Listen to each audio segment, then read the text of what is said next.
ഞാനിപ്പോൾ ഒരു മദ്യപിക്കുന്ന ഒരാളായിരിക്കാം, അല്ലെങ്കിൽ അല്ലായിരിക്കാം. മദ്യം കിട്ടിയില്ല അല്ലെങ്കിൽ സിഗരറ്റ് കിട്ടിയില്ല എന്ന് വെച്ചിട്ട് ആ ആൾ ആരും ഉപദ്രവിക്കാൻ തന്നിട്ടില്ലല്ലോ. മുഴുവൻ വരെ പക്ഷെ അതുപോലെ സകല പെണ്ണുങ്ങളെ ഇരിക്കും, എല്ലാ അമ്മമാരെയും തല്ലും, വീട് മുഴുവൻ തകർക്കും.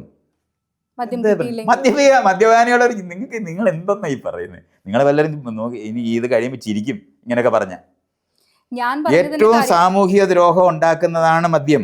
അത് ഇവിടുത്തെ റെഗുലേറ്റ് ചെയ്ത് ഗവൺമെന്റ് കൊടുത്തുകൊണ്ടിരിക്കുന്നത് മാത്രമാണ് അവർ ചെയ്തുകൊണ്ടിരിക്കുന്നത്. ആ മദ്യം വിൽക്കുന്നവർ പ്രചരിപ്പിക്കുന്ന കഥകളാണ് ഇതിന്റെ മുകളിലുള്ളത്. ആരും ഈ പറഞ്ഞ പോലെ മദ്യം കിട്ടാൻ വേണ്ടിയിട്ട് മറ്റുള്ളവരെ ഉപദ്രവിക്കുക, ഇല്ലെങ്കിൽ അവിടെ നിന്ന് എന്താണ് നിങ്ങൾ ഈ പറയുന്നത്? നിങ്ങൾ ഇവിടുത്തെ പള്ളിയിലച്ചന്മാരോടെങ്കിലും ഒന്ന് ചോദിച്ചു നോക്ക്. അവരുടെ വീട്ടിൽ സകലരിടത്തും പോയിട്ട് ഈ മദ്യം കഴിക്കുന്ന ആൾക്കാരെ പറഞ്ഞു ശരിയാക്കാൻ ഡി അഡിക്ഷൻ സെന്റർ എത്രയാണ് ഉണ്ടാക്കിയിട്ടുള്ളത്? നിങ്ങൾ എന്തോ ഈ പറയുന്നേ? നിങ്ങൾക്ക് ഒന്നീ വിഷയം തീരെ അറിഞ്ഞൂടാ. ഞാൻ ചോദിക്കുന്നത് അതല്ല. അതായത് കഞ്ചാവ് വലിക്കുന്നെങ്കിൽ MDMA വലിക്കുന്നവരൊക്കെ അത് കിട്ടാൻ വേണ്ടിയിട്ട് കഞ്ചാവ് വലിക്കുന്ന ഒരൊറ്റ ഒരുത്തനും ഒന്നും ചെയ്യത്തില്ല. കാരണം അവൻ അഡിക്ഷൻ പോലും ഉണ്ടാകത്തില്ല. കഞ്ചാവിന് അഡിക്ഷൻ ഇല്ല. അത് നിങ്ങളൊന്ന് പഠിച്ചാൽ മതി, വായിച്ചാൽ. കഞ്ചാവ് അതായത് എനിക്കറിയുന്നവർ, എന്റെ ഫ്രണ്ട്സ് സുഹൃത്തുക്കളിലും ഈ പറഞ്ഞ പോലെ കഞ്ചാവ് വലിക്കുന്നവരുണ്ട്.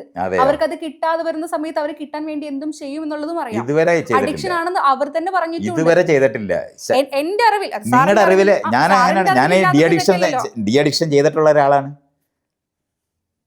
ഞാൻ എന്താണ് ഹാർഡ് ഡ്രഗ് എന്നതിന് പറയുന്നത്. IUD ഉപയോഗിക്കുന്ന ആൾക്കാരെ അവരുടെ ഉപയോഗം നിർത്തുന്നതിന് നമ്മൾ ഉപയോഗിക്കുന്ന സാധനമാണ് കഞ്ചാവ്. വീനിങ് എന്ന് പറയും. എന്ന് പറഞ്ഞാൽ വലിയ ശക്തിയുള്ള ഇതിനകത്തു നിന്ന് ചെറുതിലേക്ക് മാറ്റി കൊണ്ടുവരാൻ ഉപയോഗിക്കുന്നതാണ് കഞ്ചാവ്. നിങ്ങൾക്ക് അറിയാതെ പറയുന്നത്. അതുകൊണ്ടാണ് ഞാൻ അതിനെ വ്യക്തിപരമായിട്ട് നിങ്ങളെ ആക്ഷേപിക്കുന്നിടത്ത് എത്തിക്കാതെ അങ്ങനെ ചെയ്യരുത്. ഈ വിഷയങ്ങളെന്ന് പറയുന്നത്, ഞാൻ ഈ മദ്യം ഉപയോഗിക്കാനൊന്നും അല്ലല്ലോ, ഈ കഞ്ചാവ് ഉപയോഗിക്കാനൊന്നും അല്ല ഈ പറയുന്ന സമീപന രീതി കാരണം നിങ്ങൾ ക്രിമിനൽസിനെ ഉണ്ടാക്കുക എന്നുള്ളത് മാത്രമാണ് ഈ പറഞ്ഞുകൊണ്ടിരിക്കുന്നത്. ലോകത്തെ LSD ഉണ്ടാക്കിയിട്ടുണ്ട്. ഞാൻ എൻ്റെ കുട്ടിക്കാലത്തെ കണ്ടിട്ടുള്ളതാണ് LSD. ഇതൊക്കെ ഈ സാധനങ്ങളൊക്കെ ഭയങ്കര ഭീകരം. അമേരിക്കക്കാർ യുദ്ധവിരുദ്ധതയ്ക്ക് ആയിട്ട് അവിടുത്തെ യുവജനങ്ങൾ മാറിയതാണ്. വിയറ്റ്നാം വാറിന് പോകത്തില്ലെന്ന് പറയുന്ന കാരണം കൊണ്ട് അവർ മേക്ക് ലവ് നോട്ട് വാർ എന്ന് പറഞ്ഞ് നടത്തിയ സമരത്തിനെതിരായിട്ടാണ് ഈ സകല ഡ്രഗിനും നിരോധനം ഉണ്ടാക്കിയത്. അപ്പോഴവർ മദ്യത്തിനെ തൊട്ടിട്ടില്ല. കാരണം അതിൻ്റെ വിൽപ്പനക്കാരാണ് അത് ഭരിക്കുന്നത്.